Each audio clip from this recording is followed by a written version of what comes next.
All right, welcome back to the Somer Sports broadcast. We are on season 4. We are now on episode 6. So let's just do our quick Somer Sports recap. So on the 24th, varsity football won at Lakeland 51-13. On the 20th, 4 days prior, the girls volleyball unfortunately lost 3-2. And then the day after, boys volleyball unfortunately lost versus Croton and Briarcliff 3-0. So now we're going to introduce our Somers varsity football versus Clarkstown North. That is going to be our prediction. So my prediction, I think it's going to be 30-10. Clarkstown is not that good of a team, but I do like them, and I think they have some good players. So I think it's going to be 30-10 Somers. Yeah, first playoff game, round 1. So Somers being the number 1 seed on their side, and Clarkstown North is the number 4 seed on their side. Bracket is split up. I think it's going to be 37-10. It's going to be an easier game for Somers. I know they've been shutting out opponents recently, but I'm going to say it's probably going to be 37-10. I think Somers has been pretty locked in, and they're going to try really hard for this first playoff game, so I think they're going to destroy Clarkstown 45-6, only allowing a touchdown in the last few minutes of the game. The Clarkstown North, their defense has been really good. In their last game versus Fox Lane, they beat them 47-14, only allowing 2 touchdowns. But Somers is the number 1 seed, and they're the 4 seed. So I'm going to have to go with Somers winning 20-17. And then a few weeks ago, the boys and girls cross-country teams had league championships. The boys team won the league with Aidan placing first. We are now joined by him and Coach Lacko. Here with Coach Lacko and Aidan after the championship league meet for cross country. And Aidan, how's it feel to win the league championship after all the hard work this season? It feels really good to be able to win a meet, and we've been putting in a lot of hard work this season to just get better, and I think I've definitely gotten a lot better through this season, so it feels very good to finally get to win a championship meet. And Coach, what kind of training or mindset helps prepare the team for this win? Our preparation was a blend of consistent, smart, and mental toughness. Physically, we focus on quality over quantity in our workouts, peaking at the right time with challenges, but manageable volume of running. But the biggest factor was their mindset. We preached belief. My message was always control what you can control, trust your training, and stay tough when it hurts. They truly brought into the idea that they were capable of more than they thought, and that collective belief is what secured the championship, and our first one since 2021. Wow, very nice there. And for you, what was the toughest part of the course? The toughest part was probably like that second mile with all the hills.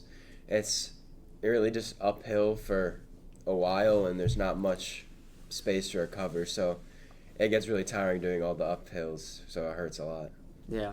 And then how are you guys going to keep momentum going heading into sectionals and hopefully beyond? Well, hopefully we'll just keep running well and be able to get into a good spot at sectionals to be able to make it to states and keep getting good times. I think the key is to manage the excitement and refocus, because it's great winning a league championship, but we have bigger fish to fry as it comes to sectionals. I told the athletes, you take 24 hours to celebrate, and then your mind shifts back to maintaining our training routine.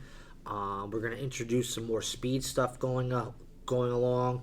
I know this weekend we're going up to Bowdoin Park, where sectionals is held a week from this Saturday. So we're going to go there a week before the meet to train on the course and kind of get our head in the right spot. Aidan has an amazing shot to qualify for states as an individual, so I think running on the course a week before might help him with that. Yeah, and how did your teammates and your coach help you to reach this point? They all just helped me push myself really hard in practices and during the races, and just to always run my best. Even like if I'm not having a good race in practice, they always pick me up, or a good run in practice, they always pick me up to help make me better. Yeah, and do you guys have any specific goals going into sectionals and potentially states? I think our goal, the team goal is always to try and win sectionals. and punch our ticket to the state championship. I know as for like individual, Aidan, his goal is to hopefully punch his ticket to the state championship, which this year in Class B it's tough, but he has it right there in front of him. I think for sectionals, we'll focus on tightening the gap between Aidan and our fifth runner, trying to get that gap a little closer.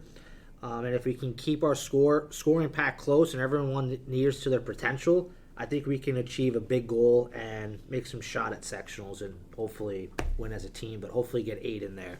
That's the main ticket, the main message right now. Anything you want to add? Not much. Just I really hope that we can all run really good there and hopefully make it as a team, but I also really want to be able to at least go individually. So. Yeah. And just to wrap it up, I know you talked about this a little more. Do you have anything else about your message that you want to share? Yeah, my message to the team is trust your work and run with courage. I remind them that the hard work has already been done. The fitness, it's there. The race was simple but exciting. The plan and making choice, and that just overall, like, winning leagues and getting there and doing all that, it's everything we've done, it's paying off. And I always tell them, when things get uncomfortable, it's we could do hard things. And I told them to look out for their teammates, be proud of the journey, and to run for something bigger than themselves, to run for the legacy of this program and this team, because winning sectionals is very hard to do in cross country, and winning sectionals in any sport is very hard to do. But these young men, they've worked hard since July, and I know that they are ready to, they're ready to roll a week from Saturday. All right, that's it. Thank you, guys. Thank you. Now we're on to NFL Week 8 recaps, and I'll go first. As a Dolphins fan, I'm very happy to report that the Dolphins beat the Falcons 34-10. Atlanta, with presumably the best defense in the NFL, got destroyed by Tua Tagovailoa, who had a pink eye and wore a visor for the first time in the game, who threw 205 yards and a whopping 4 touchdowns. Dolphins' defense was an impenetrable wall, only allowing Atlanta 45 yards rushing and 176 passing yards. Very good game for the Dolphins, making us 2-6.